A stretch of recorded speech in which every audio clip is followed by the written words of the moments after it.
আসসালামু আলাইকুম।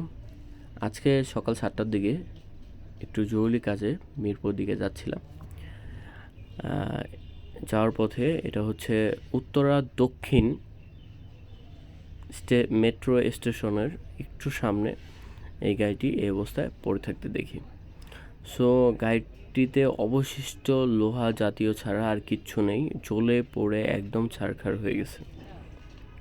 সো এখানে লোকাল অটো চালক যারা আছে তাদের কাছ থেকে জানতে পারলাম, তারা বলতেছিল যে এটা অনেক রাত থেকেই আগুন ধরছে। তারা অনেকে আগুন নিভানোর চেষ্টা করছে, কিন্তু তারা ব্যর্থ হয়। সো এটা হচ্ছে গ্লোরি আয়তো বাংলাদেশ অ্যান্ড চায়না মিলে এই গাড়িটি তৈরি করে।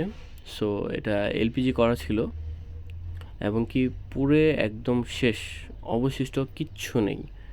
এই পাশের টায়ারগুলো কয়টা পুড়ে গেছে।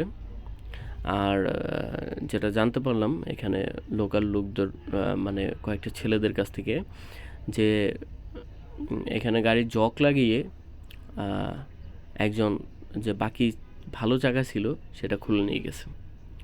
সো অটো চালক যেটা বললো যে তারাই কয়েকজন আগুন নিভানোর চেষ্টা করেছে, গাড়ির মানে মালিক পক্ষ থেকে কোনো লোক এখানে ছিল না। এমনকি এখন পর্যন্ত কোনো লোক বা কোনো নিরাপত্তা আমরা দেখিনি। যেখানে গাড়িটা এলপিজি করা, সিলিন্ডারটা ঝুঁকিপূর্ণ অবস্থায় আছে। সো আমি যেটা জানতে পারি যে এখানে আইনশৃঙ্খলা বাহিনী থেকে কোনো ধরনের কোনো পদক্ষেপ নেওয়া হয়নি। এখানে উত্তরা ফায়ার সার্ভিস আছে, তাদের কোনো টিমও এখানে যায়নি বা হতে পারে কেউ কলই করেনি।